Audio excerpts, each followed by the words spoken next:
तो अब हम लोग देख लेते हैं कि आज जो हमने कॉन्सेप्ट सीखा है इससे रिलेटेड क्या क्वेश्चंस प्रीवियस ईयर में पूछे गए हैं। और हमने कोशिश करी है कि यूपी टेट के प्रीवियस ईयर्स के साथ साथ सी टेट रीट और अलग अलग टीचर एलिजिबिलिटी टेस्ट जो होते हैं उनके क्वेश्चंस भी आपके लिए रखे जाएं, क्योंकि क्या होता है कि कुछ जनरल क्वेश्चंस ही होते हैं टॉपिक से रिलेटेड, वही बार बार पूछे जाते हैं। तो अदर एग्जाम्स जब ये चेंजेस करते हैं ना पर्टिकुलर, तो ये अदर एग्जाम से क्वेश्चंस रखते हैं।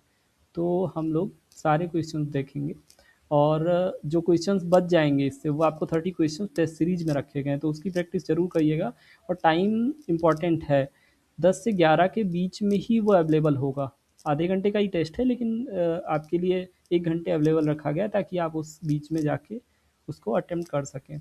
और अपने मार्क्स जो हैं वो आप नीचे कमेंट सेक्शन में ड्रॉप करेंगे कि कितने मार्क्स आपके फर्स्ट टेस्ट में। ऑनेस्टली करेंगे तो ये इम्प्रूव करेगा। और लास्ट में जब सारी क्लासेज हो जाएंगी तो हम पीडीएफ मर्ज करके सारे क्वेश्चन एक साथ आपको अवेलेबल करा देंगे ताकि आपकी अच्छी से प्रैक्टिस हो सके। ठीक है, तो क्वेश्चंस देखते हैं हम। पहला क्वेश्चन यहाँ पे है, यूपी टेट 2019 में ये पूछा गया आपसे, बाल विकास का क्षेत्र है, the scope of child development is what. केवल शारीरिक विकास की अध्ययन किया जाता है, केवल मानसिक विकास के बारे में अध्ययन किया जाता है चाइल्ड डेवलपमेंट में, या फिर all aspects of growth from conception to adolescence, यानी गर्भाधान से लेकर किशोरावस्था तक सभी विकास के पहलुओं का अध्ययन किया जाता है, या फिर केवल सामाजिक विकास का अध्ययन किया जाता है। अच्छा, सामाजिक से याद आया आपको, वाइगॉत्स्की की थ्योरी में सामाजिक वाला टर्म ढूंढना होता है ना। बट लेकिन देखिए क्वेश्चन क्या पूछ रहा है, क्वेश्चन पूछ रहा है scope of child development is, child development में किस चीज़ का अध्ययन किया जाता है, केवल फिजिकल ग्रोथ का नहीं, केवल फिजिकल ग्रोथ का अध्ययन नहीं किया जाता, मानसिक संवेगात्मक इमोशनल चेंजेस भी स्टडी करे जाते हैं। केवल मेंटल ऑप्शन भी आपसे कह रहा है, केवल मानसिक विकास नहीं, ये भी गलत ऑप्शन है। अच्छा, एक और आपको बोनस पॉइंट बताऊं, जब भी आप टीचर एलिजिबिलिटी टेस्ट दे रहे हो ना, जैसे यूपी टेट के एग्जाम में बैठे हैं, तो ये जो केवल वर्ड है ओनली, इन ऑप्शंस को ये निगेटिव वाइब होते हैं, तो इनको अवॉइड करिएगा। ऐसे ऑप्शन को, अगर आपको क्वेश्चन में कुछ नहीं समझ में आ रहा है ना, तो ऐसे ऑप्शन को सेलेक्ट करिएगा जो मैक्सिमम चीज़ें कंटेन कर रहा हो। ठीक है, जो चाइल्ड सेंट्रिक हो, जो बच्चे के फेवर में जो ऑप्शन जा रहा हो वही करेक्ट होने के चांसेज होते हैं। तो बाल विकास में किसका अध्ययन करेंगे, केवल फिजिकल चेंजेस नहीं, केवल मानसिक विकास का अध्ययन करेंगे नहीं, केवल सामाजिक विकास का अध्ययन करेंगे, डी ऑप्शन कह रहा है नहीं। सी ऑप्शन ज़्यादा सही लग रहा है, क्या कह रहा है, all aspects of growth from conception to adolescence, यानी कि माँ के पेट से लेकर किशोरावस्था तक सभी विकास के पहलुओं का अध्ययन। और अभी आपने क्लास में पढ़ा क्या, एग्जैक्टली यही मैंने बोला ना, कीवर्ड्स हैं, ये क्वेश्चन पूछे जाते हैं। यूपी टेट 2019 में ये क्वेश्चन आया एज इट इज़ आपका। तो यहाँ पे सी ऑप्शन आपका क्या हो जाएगा, करेक्ट ऑप्शन हो जाएगा। ये आप ध्यान रखेंगे, अगर कुछ नहीं आ रहा है तो आप ओनली निगेटिव जो वायु आ रही है ना, इनको डिस्कार्ड करेंगे, ऐसे ऑप्शंस को।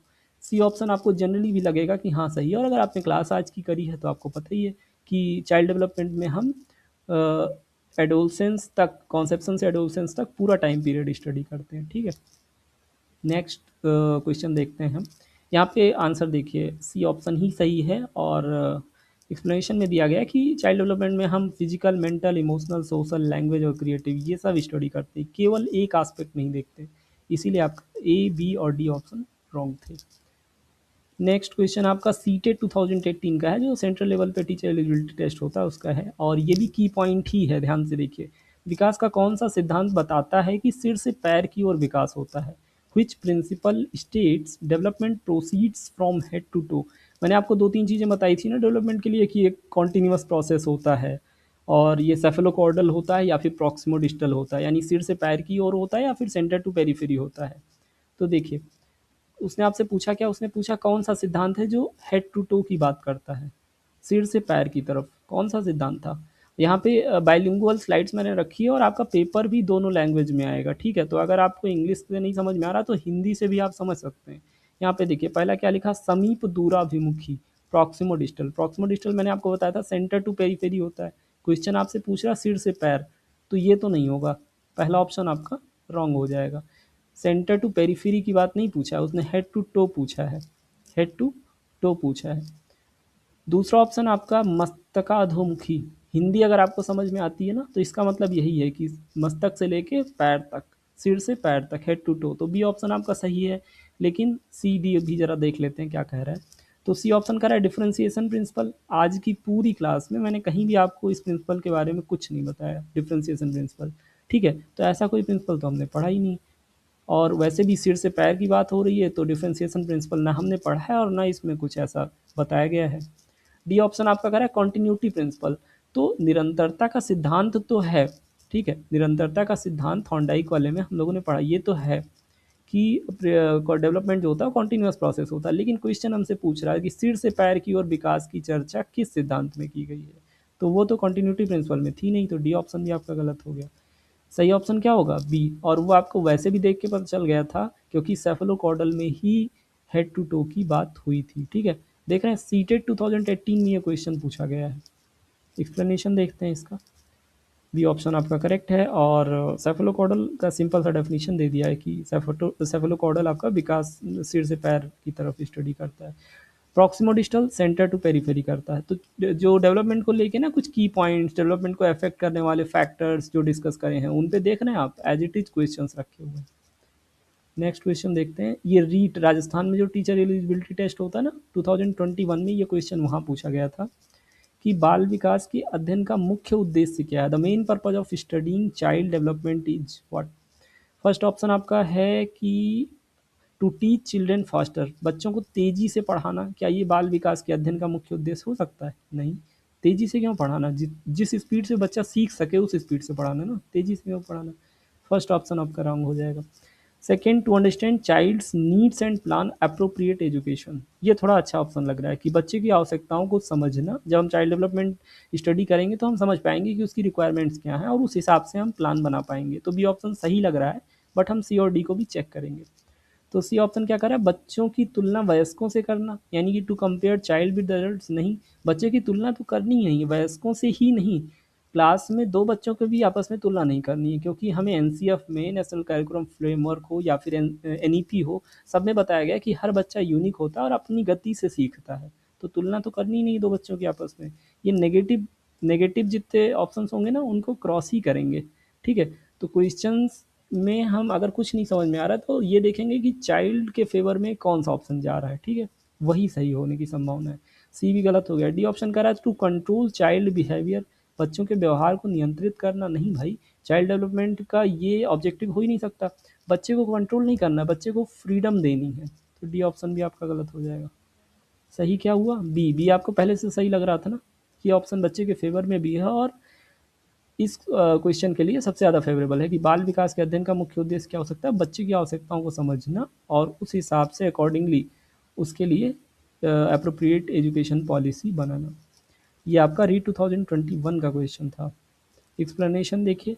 सी ऑप्शन, बी ऑप्शन आपका सही है, और मेन एम लिखा हुआ है कि यही होता है कि understand children holistically to provide appropriate and child centred education, बच्चों को समग्र रूप से समझना और बाल केंद्रित शिक्षा की नीतियाँ बनाना, यही उद्देश्य होता है चाइल्ड डेवलपमेंट की स्टडी का, ठीक है। नेक्स्ट क्वेश्चन देखते हैं। यूपी टेट 2016 जो एग्ज़ाम आप देने जा रहे हैं, ये 2016 में इसी एग्ज़ाम में क्वेश्चन पूछा गया था कि शैशवावस्था की आयु सीमा क्या है। मैंने आपको जब बताया था ना infancy, early childhood, letter childhood, तो मैंने बोला था इस रेंज को याद रखिएगा, ठीक है, क्योंकि उससे क्वेश्चन डायरेक्ट आते हैं, यूपी टेट्स में आए हुए हैं। 0 से 1 ईयर, 0 से 2 ईयर, 0 से 3 ईयर्स तक, 2 to 6 ईयर, इसमें क्या हो सकता है सोचिए। डी ऑप्शंस तो सीधे सीधे गलत है। शैशवावस्था 2 से 6 साल तक तो हो ही नहीं सकती, क्योंकि शैशवावस्था जो है वो आपकी शुरू बर्थ से ही शुरू हो जाती है, शैशवावस्था इन्फेंसी। तो 2 साल तक गैप क्यों करना, 0 से 2 ईयर कहाँ जाएगा। तो डी ऑप्शन तो आपका गलत हो गया। फिर उसके बाद 0 to 1 ईयर, 1 साल तक ही शैशवावस्था होती है। नहीं, मैंने आपको एग्जैक्टली बता रखा है कि क्या होती है, बट फिर भी ऑप्शंस के थ्रू जा रहे हैं, ठीक है, डिस्कार्ड करने की कोशिश कर रहे हैं, देखते हैं कि सही पहुंच पाते हैं कि नहीं।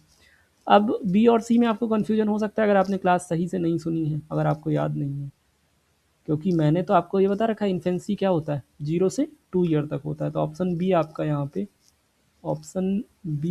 पे सही हो जाएगा और ऑप्शन सी गलत हो जाएगा। तो 50-50 तक तो आप पहुँच सकते थे अगर आपको नहीं भी पता हो तो भी, लेकिन बी और सी में आप कंफ्यूज हो जाते थे। इसके लिए आपको नॉलेज होना ज़रूरी है कि वो रेंज क्या था, ठीक। मैं ज़रा एक बार आपको वो दिखा दूँ जहाँ पे मैंने आपको पढ़ाया हुआ है शैशवावस्था की रेंज, मैंने पढ़ाया हुआ है ना आपको आज की क्लास में। ये देखिए, इन्फेंसी क्या था, प्रसव पूर्व जो अवस्था होती है, प्रीनेटल, माँ के पेट से लेके जन्म तक की अवस्था, इन्फेंसी शैशवावस्था देखिए 0 से 2 ईयर तक एग्जैक्टली लिखा हुआ है ना। इसीलिए मैंने बोला था कि क्लास में आपको की नोट्स ही दिए जा रहे हैं और इनसे एज इट इज़ क्वेश्चन आए हुए हैं। तो यूपीटी 2016 का क्वेश्चन था वो, जिसमें डायरेक्टली उसने वो रेंज पूछ रखा है। ठीक, देखिए शैशवावस्था जन्म से 2 वर्ष तक होती है और ये मस्तिष्क के विकास की अधिकतम विकास की अवधि है। तो ऐसे भी क्वेश्चन अगर पूछा जाए कि ब्रेन डेवलपमेंट के लिए सबसे ज़्यादा फेवरेबल कौन सी एज रेंज होती है, तो आपको याद रखना है कि वो शैशवावस्था होती है। ठीक है, नेक्स्ट देखते हैं सीटेट 2019 का क्वेश्चन है ये कि विकास की प्रक्रिया में वंशानुक्रम और वातावरण की भूमिका के बारे में सही कथन क्या है। Correct statement regarding heredity and environment in development is what. Option A आपका कह रहा है कि केवल वंशानुक्रम इम्पॉर्टेंट है, नहीं, ज़रूरी नहीं है कि हर एक फैक्टर हर एक चीज़ हेरिडिटी से ही डिफाइन हो। अगर मैंने एग्जांपल दिया था ना आपको, साउथ अफ्रीका में कोई बच्चा है, ठीक है, उसके पेरेंट्स अगर मान लीजिए कोल्ड कंट्रीज से बिलोंग करते हैं, ठीक है, वो उनका फेयर कॉम्प्लेक्शन रहा है, फिर भी अगर वो साउथ अफ्रीका के इन्वायरमेंट में रह रहा है तो पॉसिबिलिटी है कि उसकी स्किन का कलर ब्लैक हो। ज़रूरी नहीं है कि जेनेटिक्स ही इफ़ेक्ट करे। और वैसे भी मैंने आपको क्या बोल रखा है कि जहाँ पे सिर्फ केवल की बात की जाए, जहाँ पे चीज़ों को लिमिटेड किया जाए, वो ऑप्शन आपके फेवर में नहीं होगा। केवल हेरिडिटी डिसाइड नहीं करती है विकास की प्रक्रिया को। ऑप्शन बी कह रहा है कि केवल इन्वायरमेंट, ये भी गलत है, सिर्फ इन्वायरमेंट से ही नहीं होगा। आप देखिए कि काफ़ी रिच फैमिलीज में आपने देखा होगा कि डिजीज्ड बच्चे होते हैं, उनको कोई बीमारी हो रखी होती है, तो इन्वायरमेंट में तो उनको वहाँ पे सब कुछ अवेलेबल है, फिर भी वो परफेक्ट नहीं होते। क्यों? क्योंकि जेनेटिक्स भी मैटर करती है। ठीक है, तो केवल एक फैक्टर पे तो डिपेंड नहीं करेगा। ऑप्शन डी क्या कह रहा है कि दोनों में से कोई महत्वपूर्ण नहीं है, ये तो सीधे सीधे गलत है, क्योंकि हमने पढ़ रखा है कि विकास की प्रक्रिया को कौन, हेरिडिटी और इन्वायरमेंट दोनों इक्वली अफेक्ट करते हैं। Development is the product of environment and heredity. तो ऑप्शन सी आपका ज़्यादा सही लग रहा है ना, both heredity and environment interact to influence development. वंशानुक्रम और वातावरण दोनों मिलकर विकास को प्रभावित करते हैं। तो ऑप्शन सी सही लग रहा है। अभी इसका आंसर देखते हैं। सीटेट 2019 में ये क्वेश्चन पूछा गया था। ठीक, आंसर आपका सी करेक्ट है। और एक्सप्लेनेशन है कि विकास को प्रकृति यानी वंशानुक्रम और पोषण वातावरण दोनों मिलकर आकार देते हैं। Development is the product of heredity and nature. Genetics भी रोल प्ले करता है, लेकिन इन्वायरमेंट भी रोल प्ले करता है, दोनों रोल प्ले करते हैं डेवलपमेंट में। नेक्स्ट क्वेश्चन आपका यूपी टेट का ही है, जो एग्जाम आप देने जा रहे हैं। 2015 में पूछा गया था ये क्वेश्चन कि बालकों के विकास में व्यक्तिगत भिन्नता का क्या अर्थ है। What does individual difference in child development mean. सभी बच्चे एक ही गति से विकास करते हैं। ऑप्शन ए, नेगेटिव ऑप्शन दे रखा है ना, सभी बच्चे एक ही गति से कहाँ करते हैं, अलग अलग गति से करते हैं, बच्चे यूनिक होते हैं। ऑप्शन बी कह रहा है प्रत्येक बच्चा अद्वितीय है और अपनी गति से विकसित होता है। बहुत मतलब कितना पढ़ा लिखा ऑप्शन लग रहा है ना, ये सही लग रहा है। बट सी और डी भी देखते हैं। तो ऑप्शन सी कह रहा है कि development depends only on age. Only word थोड़ा निगेटिव वाइब देता है, और ये कह भी क्या रहा है कि विकास केवल आयु पर निर्भर करता है। गलत बात है। कभी कई बार ऐसा एक्सपीरियंस में आता है ना कि छोटे बच्चे पर्टिकुलर टॉपिक पे अच्छी समझ रखते हैं कंपेरेटिवली एडल्ट्स के। तो सी ऑप्शन आपका गलत है, आयु पे नहीं निर्भर करता है।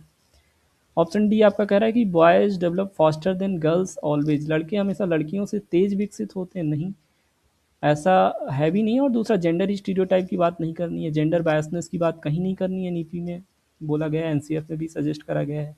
तो ऑप्शन डी भी निगेटिव है, ये भी नहीं होगा। कौन सा ऑप्शन सही लग रहा है? ऑप्शन बी सही लग रहा है। ठीक है, और लॉजिकली भी ये सही एक्सप्लेन कर रहा है कि हर एक बच्चा यूनिक होता है और अपनी गति से विकसित होता है। क्लास में एज इट इज़ आपको कीवर्ड्स में पढ़ाए गए हैं चीज़ें। देखते हैं ज़रा इसका ऑप्शन क्या है, इसका आंसर क्या है। बी ऑप्शन आपका सही है। एक्सप्लेनेशन क्या दिया है कि व्यक्तिगत भिन्नताओं का अर्थ है कोई भी दो बच्चे एक ही गति या तरीके से विकसित नहीं होते हैं। उनकी सीखने की स्पीड अलग अलग होती है, अपनी अपनी स्पीड में सीखता है हर एक बच्चा। ठीक है, नेक्स्ट आपका क्वेश्चन क्या है। सीटेट 2020 का क्वेश्चन है कि which stage of development is called the critical period for language acquisition. भाषा अर्जन के लिए किस विकास अवस्था को संवेदनशील काल कहा जाता है। सबसे इंपॉर्टेंट ईयर कौन सा होता है आपका भाषा सीखने के लिए। 0 से 2 years, 0 to 6 years, 6 to 12 years, 12 to 18 years. ये क्वेश्चन अगर आपने पढ़ नहीं रखा तो आपको प्रॉब्लम होगी। फिर भी थोड़ा सा डिस्कार्ड करने की कोशिश करते हैं। देखो, 12 to 18 ईयर्स लैंग्वेज मतलब 12 साल के पहले क्या वो कुछ सीखेगा ही नहीं बच्चा। तो बी ऑप्शन तो सीधे गलत है, क्योंकि 12 साल से पहले अच्छी खासी भाषा आ जाती है बच्चे को, क्लियर आ जाती है। तो डी ऑप्शन तो गलत है कि 12 से 18 में भाषा सीखेगा। 6 से 12 साल भी गलत है, ऑप्शन सी। क्यों? क्योंकि 6 साल के पहले भी बच्चा सीख जाता है ठीक ठाक बोलना। अब ए और बी में आप कंफ्यूज हो सकते हैं कि 0 से 2 ईयर यानी कि इन्फेंसी, शैशवावस्था में ही सीख जाएगा, या 0 से 6 ईयर लगेगा। तो अगर आपने पढ़ रखा है तो आपको पता है 0 to 6 ईयर्स होने वाला है इसका आंसर। लेकिन कॉमन सेंस से अगर आप थोड़ा सा सोचने की कोशिश करें कि कंप्लीट लैंग्वेज सीखने के लिए 0 से 2 ईयर तो सफिशिएंट नहीं है, तो 0 to 6 ईयर आपका करेक्ट ऑप्शन होगा। और अगर आपने पढ़ा है आज की क्लास, तो मैंने क्लास में आपको क्लियरली बता रखा है कि लैंग्वेज एक्विजिशन के लिए सबसे फेवरेबल एज 0 to 6 ईयर है। ये आपका सी टेट 2020 का क्वेश्चन है। ऑप्शन बी करेक्ट है, और एक्सप्लेनेशन दिया है कि 0 से 6 ईयर्स आपका भाषा विकास की संवेदनशील अवस्थी है। इस समय मस्तिष्क सबसे अधिक ग्रहणशील होता है, रिसेप्टिव होता है लैंग्वेज को लेकर। तो लैंग्वेज डेवलपमेंट प्रोसेस सबसे ज़्यादा अच्छे से 0 to 6 ईयर्स के बीच में होती है। रीड 2022 का अगला क्वेश्चन है, निम्न में से कौन सा विकास का सिद्धांत नहीं है? Which of the following is not a principle of development? Option A कह रहा है डेवलपमेंट इज कॉन्टिन्यूअस, सही बात है, अच्छी बात कह रहा है। ऑप्शन बी कह रहा है development proceeds from general to specific. हाँ, मैंने एग्जांपल दिया था ना कि बच्चा क्या करता है, बच्चा पहले आप कुछ भी देंगे दोनों हाथों से पकड़ के मुंह में डालने की कोशिश करेगा, बॉल दीजिए, पेन दीजिए, कुछ भी। बट जब आप स्पेसिफिकली, उसकी एज होती है, धीरे धीरे सीखता है वो, तब आप पेन देंगे तो 2 या 3 फिंगर से पकड़ेगा, उसको पता है पेन का क्या यूज है। बॉल देंगे तो पूरे हाथ से पकड़ेगा। तो जनरल टू स्पेसिफिक डेवलपमेंट हो रहा है, बी ऑप्शन भी सही है। लेकिन क्वेश्चन में ये चीज़ बड़ा इंपॉर्टेंट है, देखिएगा ये पूछ क्या रहा है, which of the following is not, इनमें से कौन विकास के सिद्धांत कौन सा विकास का सिद्धांत नहीं है? तो ये ध्यान दीजिएगा, ए और बी विकास के सिद्धांत हैं, तो वो इस क्वेश्चन के लिए गलत ऑप्शन होंगे। Development is reversible, option C आपका कह रहा है कि डेवलपमेंट जो है वो रिवर्सिबल है। ए और बी तो आपके नहीं होंगे क्योंकि वो विकास के सिद्धांत हैं। सी क्या कह रहा है, डेवलपमेंट इज रिवर्सिबल, ऐसा कुछ तो हमने पढ़ा नहीं, और डेवलपमेंट रिवर्सिबल होता भी नहीं है। डी ऑप्शन देखते हैं, डेवलपमेंट इज सीक्वेंशियल, विकास क्रमिक होता है, हमने पढ़ा था ना एक लॉ ऑफ सीक्वेंस। तो डी ऑप्शन भी सही है, और सही है तो गलत है क्योंकि यहाँ पे नॉट लगा हुआ है, ठीक है। ये विकास का सिद्धांत होता है, हमने पढ़ा है कि विकास क्रमिक होता है। पहले बच्चा दोनों हाथ पैर से चलता है, फिर उंगली पकड़ के चलेगा, फिर प्रॉपर चलना सीख जाएगा। तो ये यूनिवर्सल प्रोसेस हर बच्चे में ऐसे ही होगा। सी हमने पढ़ा भी नहीं है, और डेवलपमेंट रिवर्सिबल नहीं होता है कि एक बच्चा अगर चलना सीख गया प्रॉपर, तो अब वो फिर से क्या वापस रेंगना शुरू करेगा? हम सब चलना सीख गए तो अब हम क्रॉलिंग थोड़ी ना करते हैं। तो विकास रिवर्सिबल प्रोसेस नहीं है। सी ऑप्शन यहाँ पे गलत है, और गलत है इसीलिए सही है क्योंकि ऑप्शन क्वेश्चन में आपके नॉट लगा हुआ है। ठीक, ज़रा इसका आंसर देखते हैं। सी ऑप्शन आपका करेक्ट है, और विकास अपरिवर्तनीय है, जो विकास हो चुका है वो फिर से पूर्ववत नहीं किया जा सकता। मैंने बोला ना, जैसे आप चलना सीख गए तो फिर से क्रॉलिंग थोड़ी ना करेंगे, रेंग के थोड़ी ना चलेंगे अब आप। नेक्स्ट सुपर टेट 2021 का क्वेश्चन है, लेटर चाइल्डहुड को किस अन्य नाम से जाना जाता है? बाल्यावस्था को एक और नाम से जाना जाता है, वो कौन सा है?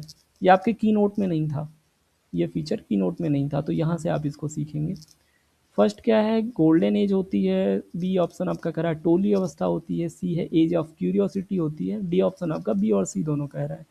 तो जो लेटर चाइल्डहुड होता है ना आपका, वो एक्चुअल में गैंग एज ही होती है, उसमें बच्चे ग्रुप में रहना पसंद करते हैं, एक दूसरे से सीखते हैं।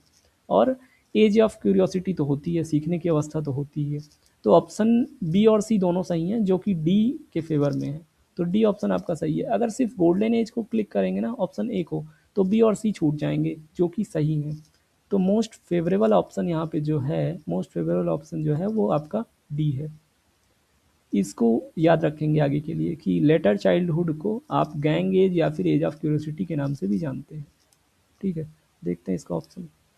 आपका डी ऑप्शन सही है, क्योंकि जो लेटर चाइल्डहुड होता है 6 to 12 ईयर्स रेंज, ये तो आपको बताया गया नोट्स में, वो गैंग एज होती है, पीयर्स के साथ ग्रुप में रहना पसंद करता है बच्चा, और क्यूरियोसिटी की एज होती है, वो सीखना चाहता है चीज़ों को। सीटेट 2017 का एक क्वेश्चन है कि प्रॉक्सिमोडिस्टल देख रहे हैं, सेफलोकॉडल प्रॉक्सिमोडिस्टल और डेवलपमेंट कॉन्टीन्यूअस प्रोसेस है, डिस्क्रीट नहीं है, इससे रिलेटेड कितने क्वेश्चन रखे हुए हैं। सीटेट 2017 का एक क्वेश्चन है, प्रॉक्सिमोडिस्टल प्रिंसिपल ऑफ डेवलपमेंट मीन्स, समीप दूराभिमुखी सिद्धांत का क्या अर्थ है? केंद्र से बाहर परिधि की ओर जाना, पहला ऑप्शन ही सही दे रखा है, सेंटर टू पेरीफेरी। लेकिन और ऑप्शंस भी हम देखेंगे। बी ऑप्शन आपका क्या कर रहा है, development from periphery to centre, नहीं भाई उल्टा, ये तो हमने पेरिफेरी टू सेंटर का तो कोई प्रिंसिपल ही नहीं पढ़ा। तो बी ऑप्शन तो आपका सीधे गलत हो जाएगा। सी ऑप्शन कह रहा है development from head to toe, नहीं, हेड टू टो के लिए हमने क्या पढ़ा था, सेफेलोकॉडल पढ़ा था, हेड टू टो के लिए सेफेलोकॉडल पढ़ा था, और सेंटर टू पेरिफेरी के लिए प्रॉक्सिमोडिस्टल पढ़ा था। तो सी ऑप्शन आपका गलत हो गया। टो टू हेड नहीं, ये रिवर्सिबल क्यों बता रहे हो, हेड टू टो पढ़ा था हमने, वो भी सेफेलोकॉडल में। तो प्रॉक्सिमोडिस्टल के लिए ऑप्शन ए आपका करेक्ट है, और ये बहुत ईजी ऑप्शन है, बहुत ईजी क्वेश्चन था ये। इसका एक्सप्लेनेशन देखते हैं। Proximo distal from body outward, centre body outward, और ये इस पे क्वेश्चन अभी आ गया और आपको मिलेगा समीप दूराभिमुखी पे। नेक्स्ट देखते हैं। यूपीटे 2018 का क्वेश्चन है कि इमोशनल डेवलपमेंट में सबसे पहले कौन सा इमोशन अपीयर होता है बच्चे में। इमोशनल डेवलपमेंट में एंगर, लव, फियर, एक्साइटमेंट, ये सब इमोशंस के डेवलपमेंट हो, इमोशनल डेवलपमेंट के हिस्से हैं। तो इनमें सबसे पहले कौन सा इमोशन डेवलप होता है बच्चे में, ये आपके लिए नया क्वेश्चन हो सकता है। बच्चा सबसे पहले क्या फियर शो करेगा, लव शो करेगा, एंगर शो करेगा, या फिर एक्साइटमेंट शो करेगा।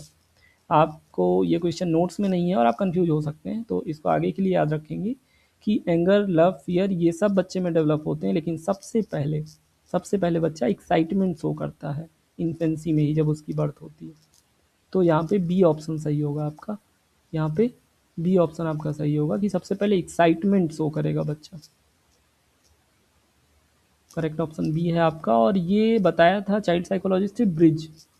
तो ब्रिज के अकॉर्डिंग जन्म के समय पहला संवेग, जो पहला इमोशन जो अपीयर होता है वो होता है जनरल एक्साइटमेंट, एक्साइटमेंट होता है। इसके बाद उसमें एंगर, लव, फियर, बाकी इमोशंस डेवलप होते हैं धीरे धीरे। ठीक है, तो ये नया है आपके लिए, इसको यहाँ से मार्क करके आगे के लिए सेव कर लेंगे ब्रेन में। रीड 2018 में ये क्वेश्चन पूछा गया है कि शिशु के शारीरिक विकास का सही क्रम क्या है। Correct sequence of physical development in infants is what. हमने सेफेलोकॉडल पढ़ा है, और क्या पढ़ा है हमने, प्रॉक्सिमोडिस्टल पढ़ा है, head to toe, centre to periphery. तो centre to periphery, head to toe, जरा हम मिलाते हैं, सिर से पैर कौन सा है। ऑप्शन ए कह रहा है सिर, धड़, पैर, भुजाएं, नहीं भाई, सिर से पैर, यानी सबसे लास्ट में पैर आना चाहिए और सबसे पहले सिर आना चाहिए। तो ऑप्शन ए आपका क्या हो गया, ऑप्शन ए आपका गलत हो गया। ऑप्शन बी क्या कर रहा है, पैर से सिर उल्टा कर रहा है, नहीं, ये भी गलत हो जाएगा। सेफलोकॉडल हमने पढ़ा है, सिर से पैर की बात करता है वो। हेड, नेक, ट्रंक, आर्म, लेग्स, यानी सिर, गर्दन, धड़, भुजाएं, पैर। सी ऑप्शन लग रहा है अच्छा ना, ठीक लग रहा है, पर डी को जरा देखते हैं। डी कह रहा है भुजाएं, पैर, धड़, सिर, नहीं, गलत हो जाएगा ये। तो ऑप्शन सी आपका ज़्यादा अच्छा लग रहा है, और सच में यही सही ऑप्शन है, क्योंकि इसके बारे में आपको पढ़ाया गया। सेफलोकॉडल में सिर से पैर की तरफ विकास का क्रम होता है। री 2018 में यह क्वेश्चन पूछा गया है। एक्सप्लेनेशन देखते हैं इसका। ऑप्शन सी करेक्ट है, और सेफलोकॉडल प्रिंसिपल इसको सपोर्ट करता है, जो कि आपको बताता है कि शारीरिक विकास जो है सिर से प्रारंभ होकर नीचे की ओर बढ़ता है, सिर से पैर की तरफ। 13th क्वेश्चन आज का आपका है, सीटेट 2021 में पूछा गया है। According to NCF 2005 education should be. NCF 2005 के अनुसार शिक्षा कैसी होनी चाहिए। शिक्षा केंद्रित होनी चाहिए, मतलब टीचर का ही सब कुछ चलेगा, टीचर जो बोले वैसे ही करना, नहीं। शिक्षा हमेशा कैसी होनी चाहिए, एनईपी भी कहती है, एनसीएफ भी कहता है, हर कोई सपोर्ट करा, शिक्षा चाइल्ड सेंट्रिक होनी चाहिए, बच्चे के हिसाब से। ऑप्शन बी क्या करा, टेक्स्ट बुक सेंटर्ड, नहीं, ऑप्शन बी भी गलत हो जाएगा। ऑप्शन सी आपका child centred and activity based, ये ऑप्शन सही लग रहा है, ऑप्शन सी आपका सही होगा। ऑप्शन डी कह रहा है एग्जाम सेंटर्ड, बार बार एग्जाम ले लेके बोर कर दो बच्चे को, नहीं, ऑप्शन डी भी गलत है, बार बार एग्जाम नहीं लेना है। सीसी की बात करी जाती है, कॉम्प्रिहेंसिव एंड कॉन्टीन्यूस इवेल्युएशन करना है, लगातार एग्जाम नहीं लेना। नेक्स्ट आपका 14 एक्सप्लेनेशन, सी ऑप्शन सही है। N C F emphasizes child centred, constructivist, activity based learning, rooted in child development, ये होगा ना। तो नेक्स्ट क्वेश्चन देखते हैं। 14th क्वेश्चन यूपीटे 2017 का है कि किशोरावस्था की मुख्य विशेषताएं क्या हैं। रैपिड फिजिकल ग्रोथ ओनली, मैंने बोला था ओनली वाले ऑप्शन निगेटिव होते हैं, केवल फिजिकल नहीं, गलत बात। Rapid physical, emotional and identity development, तीव्र शारीरिक, संवेगात्मक और पहचान विकास। थोड़ा अच्छा लग रहा है ये, बट आगे के ऑप्शन देखते हैं। स्लोइंग डाउन ऑल डेवलपमेंट, नहीं भाई, एडोलसेंस में तो तेजी से विकास होता है, तो सी ऑप्शन भी गलत है। हाई डिपेंडेंस ऑन पेरेंट्स, ये तो बहुत ही नेगेटिव दे दिया है कि किशोरावस्था में पेरेंट्स पे ही डिपेंड करेंगे आप, ऐसी कोई बात ही नहीं करनी है हमें। ऑप्शन बी ज़्यादा सही लग रहा है कि रैपिड ग्रोथ होता है एडोलसेंस में, तो ऑप्शन बी आपका यहाँ पे एडोलसेंस एज में रैपिड ग्रोथ होता है। आंसर देखेंगे इसका ज़रा, आंसर बी करेक्ट है किशोरावस्था जो 12 टू 18 ईयर्स होती है, टीन एज जो होती है आपका, इसमें रैपिड ग्रोथ होता है, all around development, puberty, identification, formation. Erik Erikson एक और चाइल्ड साइकोलॉजिस्ट है, उन्होंने बताया था कि जो एडोलसेंस होती है ना, उसमें बच्चा इस टाइप के क्वेश्चंस करता है, मैं कौन हूँ, मेरी पहचान क्या है, इस टाइप के प्रश्नों से वो स्ट्रगल कर रहा होता है एडोलसेंस एज में। तो एरिक एरिक्सन के नाम से अगर कुछ पूछा जाए तो आप एडोलसेंस में ये पॉइंट याद रखेंगे। ठीक है, नेक्स्ट और लास्ट क्वेश्चन आज की क्लास का। इसके अलावा 30 क्वेश्चंस आपके टेस्ट सीरीज में रखे हैं, वो अटेम्प्ट करना मत भूलिएगा। 10 टू 11 के बीच में लाइव रहेगा पोर्टल पे वो। ठीक है, तो लास्ट क्वेश्चन आज का, सुपर टेट 2022 में पूछा गया आपका, क्रिएटिविटी विकास को प्रभावित करने वाला कारक क्या? फैक्टर इन्फ्लुएंसिंग क्रिएटिविटी कौन सा कारक है? केवल बुद्धि। देख रहे हैं, जहाँ ओनली आ रहा है वो निगेटिव वाई वाला है। केवल बुद्धि क्यों प्रभावित करेगी भाई, कुछ और भी चीज़ें होती हैं। केवल वंशानुक्रम, यानी कि जेनेटिक्स, आपके पेरेंट्स बहुत बुद्धिमान थे तो आप भी बुद्धिमान होंगे, गलत बात, ऐसा कुछ नहीं होता। ऑप्शन सी क्या है? Motivation, environment, freedom to explore and teacher support. पढ़ा लिखा ऑप्शन लग रहा है ना, बट डी भी देखेंगे। डी क्या कह रहा है? स्ट्रिक्ट डिसिप्लिन ओनली, यानी क्रिएटिविटी डेवलप करनी है तो डिसिप्लिन थोप दो बच्चे पे। गलत, एकदम गलत, डी ऑप्शन तो गलत है। तो बचा कौन? सी ऑप्शन आपका सही बचा, यही सही है।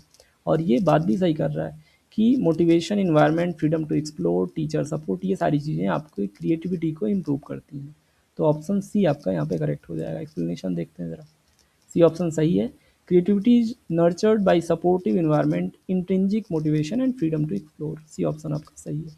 तो आपने देखा आज की क्लास में जितने की पॉइंट्स रखे थे, लगभग लगभग 15 क्वेश्चंस में से 13 टू 14 क्वेश्चंस आपके डायरेक्ट क्लास नोट्स से थे। तो ये नोट्स भी आपको पीपीटी जो है ये पीडीएफ फॉर्मेट में आपको अपलोड करा दिया जाएगा पोर्टल पे, वहाँ से आप इसको डाउनलोड कर सकते हैं प्रैक्टिस के लिए। ठीक है, और जो आपकी टेस्ट सीरीज़ है वो भी अवेलेबल रहेगी 1 आवर के लिए, तो उसको आप ज़रूर उस टाइम पीरियड में जाके प्रैक्टिस कर लेंगे। आज की क्लास में हमने क्या क्या की पॉइंट डिस्कस करे कि चाइल्ड डेवलपमेंट जो है, बर्थ टू एडोलसेंस, ओवरऑल हमने सर्वांगीण समग्र विकास है इसकी चर्चा की।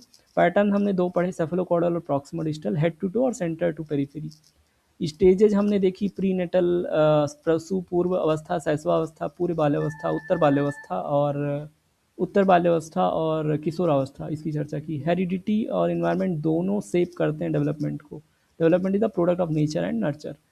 फिर हमने देखा कि हर बच्चा अपनी स्पीड, अपनी रेट ऑफ स्पीड में डेवलपमेंट करता है, तो शिक्षा बाल केंद्रित होनी चाहिए। और हमने देखा कि भाषा विकास के लिए संवेदनशील अवधि जो है वो 0 to 6 ईयर्स है। जन्म से 6 वर्ष की अवस्था तक भाषा विकास सबसे तेज होता है। तो ये आज की क्लास के की पॉइंट्स थे जो हमने डिस्कस करे, और आई एम वेरी श्योर कि आपको क्वेश्चंस एज इट इज यहाँ से एक दो मिलेंगे, जो कि बार बार आपने पीवाईक्यू में भी देखे कि अपीयर हो रहे हैं। आंसर की लास्ट में लगी हुई है, तो यहाँ से आप मैच कर सकते हैं। और एक बार फिर से मैं आपको रिकॉल करा दूँ, यहाँ पे वेबसाइट का लिंक दिया हुआ है www.examoresizer.com। यहाँ पे पोर्टल पे आप जाएंगे, आपको लाइव टेस्ट सीरीज मिलेगी। सीडीपी की जो टेस्ट सीरीज है वो 10 से 11 के बीच में ही अवेलेबल रहेगी, तो इसी बीच में जाके आप उसको एक्सेस करेंगे और अपना टेस्ट देके मार्क्स आप डिस्क्रिप्शन बॉक्स, कमेंट बॉक्स में आप कमेंट करेंगे कि आपने कितने मार्क्स अचीव करे। जो क्वेश्चंस आप गलत वहाँ कर देंगे वो भी आंसर की और एक्सप्लेनेशन भी लगा हुआ है साथ में। ठीक है, तो एक्सप्लेनेशन पढ़ के समझेंगे और उन क्वेश्चंस को आगे के लिए, फ्यूचर के लिए याद रखेंगे। नोट्स और टेस्ट सीरीज दोनों अवेलेबल करा दी जाएगी। मिलते हैं नेक्स्ट क्लास में, तब तक के लिए अपना ध्यान रखिएगा और अपनी तैयारी को अच्छे से करिएगा, ताकि 26 में आप ये सर्टिफिकेट एक्वायर कर सकें और जल्दी से सुपर टेट में आप अपीयर हो सकें। ओके, ठीक है, फिर तब तक के लिए गुड बाय और आप अपना ध्यान रखेंगे।